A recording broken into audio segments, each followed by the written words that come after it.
I'm so sorry. I promise.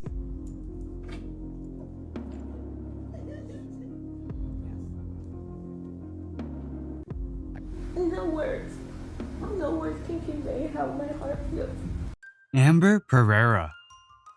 Investigators say Amber Pereira was intoxicated when she caused a chain reaction wreck that killed 3 members of the Felipac family. Pereira was driving on the Selman Expressway when she hit Luis Felipe, his wife Rita, and their 8-year-old daughter, Georgia. She pleaded guilty to driving under the influence during the fiery wrong-way crash. Pereira lost control of her car, hit the Felipac's car, and sent it into the westbound lanes, where it was hit by 2 other cars and burst into flames. Police said Pereira kept driving and was arrested later after a car couldn't go any further because of the damage. At first, it was thought Pereira claimed she suffered from a seizure, but she was later charged with DUI manslaughter. DUI was serious bodily injury, leaving the scene of a crash involving death and destruction of evidence. Investigators say she had been drinking and was driving her car at speeds over 100 miles an hour before the crash.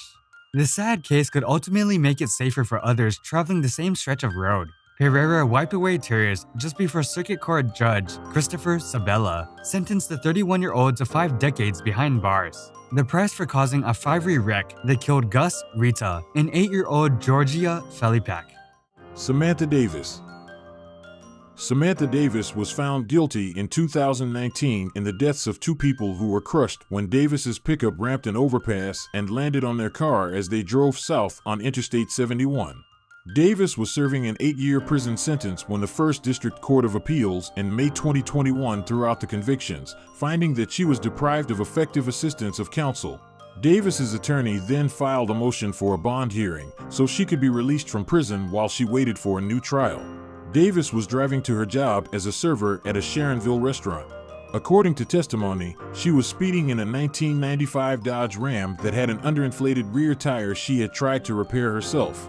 As she drove on the overpass leading from northbound Interstate 71 to Interstate 275 west, she lost control. An Ohio State Highway Patrol trooper who happened to be driving on the same ramp said the pickup drove directly into the concrete barrier and went over it.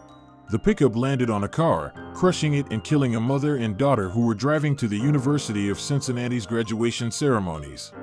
Olivia Cardley Coolbreath. Olivia Carol Lee Coolbreath had been drinking in the early morning of February 9, 2014. She was a new mom. Coolbreath was 21 years old and had given birth only 11 days earlier. She drove against oncoming traffic on the 57 and 60 freeways at speeds of up to 100 miles per hour. Coolbreath's car slammed into a Ford Explorer on the westbound 60 freeway, killing 4 people from 3 generations of the same family in the SUV. 2 passengers in Coolbreath's Camaro, her sister and her best friend, were also killed in the 3-vehicle pileup. Some California Highway Patrol officers said it was one of the worst crashes they had ever seen. Coolbreath's blood alcohol content was measured at 0.15% about 3 hours after the crash.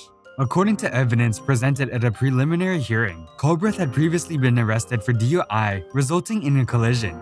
She was warned by the court about the dangers of driving under the influence of alcohol and also was admonished that such future conduct could result in murder charges.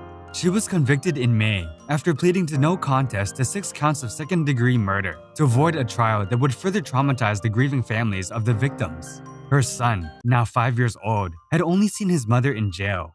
Coolbreath said no matter the prison time, she would continue to punish herself for the rest of her life. Eric Millerberg and Dia Millerberg. A Utah man who authorities say injected his 16-year-old babysitter with a fatal dose of heroin and methamphetamine, then took his infant daughter along when he and his wife dumped the teen's body near a river. Eric Millerberg had a drug-fueled sexual relationship with Alexis Rasmussen that led to the girl's death in 2011. Millerberg had pleaded not guilty to felony child abuse homicide. His wife, Dia Millerberg, says her husband gave Rasmussen the fatal mix of drugs. Rasmussen's badly decomposed body was recovered about a month after her death near the Weber River in Morgan County. Dia Millerberg had testified that the babysitter had become disoriented after being injected once with heroin and twice with methamphetamine. The girl took a bath to warm her body and rested on a bed, but she wasn't breathing 30 minutes later when the couple checked on her. Dia Millerberg, a nurse, said she tried but couldn't revive the girl, then dressed and helped put her body in a footlocker in the trunk of their car. The Millerbergs left their 6-year-old daughter behind, put an infant daughter in their car, and drove off to dispose of the babysitter's body. Dia Millerberg was emotional and apologetic at her hearing, telling a hearing officer she was so sorry for involvement in the girl's death and that she was at a loss for how to make up for her wrongdoings. Charlesia Pelt. Charlesia Pelt is charged with reckless driving causing death, 3 counts of second-degree child abuse, and 3 counts of operating while intoxicated. Authorities have said that Michael Jones was not properly restrained in a child's car seat in the rear of a minivan. The bearer threw a red light and struck a car. The collision ejected the boy into the street, where the minivan rode back over him. He was pronounced dead at a hospital. 2 other children in the minivan escaped serious injury. 28-year-old Charlesia Pelt was given her punishment in a Detroit courtroom. The Detroit woman apologized in court to her family, pleading for forgiveness. I'm sorry. Michelle Lake. A woman who previously served a prison sentence for a drunk driving crash that killed a man was sentenced to 10 years in prison Wednesday for another crash she caused while driving high.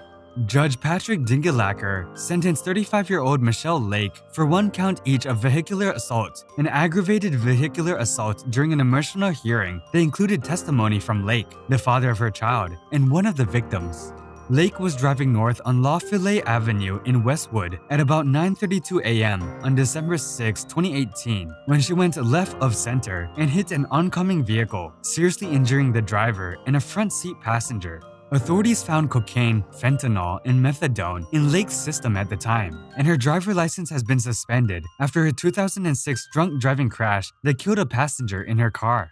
Judge gave Lake 8 years in prison for the aggravated vehicular assault charge and 2 years for the vehicular assault charge, to be served consecutively. Additionally, her driver license suspended for life. Tyler Scraggs. Tyler Scraggs, 18 at the time of the crash, was high on meth when he crashed on Taylor Road in Greenville County, according to prosecutors. Haley Cantrell, 16, a passenger in the car, died days after the crash. Cantrell was an 11th grader at Travelers Rest High School. Scraggs was sentenced to 10 years with time served. He has already served 267 days, according to the judge. Scraggs was driving north on Taylor Road when he ran off the right side, lost control, crossed back over the roadway, ran off the left side, struck an embankment and overturned, troopers say. Investigators say Scraggs was going at least 56 miles an hour in a 35-mile-an-hour zone. Nobody in the car was wearing a seatbelt at the time of the crash, according to the SC Highway Patrol. 2 other passengers were injured in the crash. Cantrell and another girl were thrown from the car during the crash. Her family says she had an unforgettable laugh. A laugh like nobody else, said Tina Fowler, Cantrell's cousin. Jordan Fuss. A man who was intoxicated when he caused a 2014 crash that killed a 6-year-old boy was sentenced Thursday to 14 years in prison. Jordan Fuss, 22, of Davie, was shaking uncontrollably as he entered the courtroom with his family. Prosecutors sought the maximum sentence of 15 years in prison for killing Santiago Giraldo.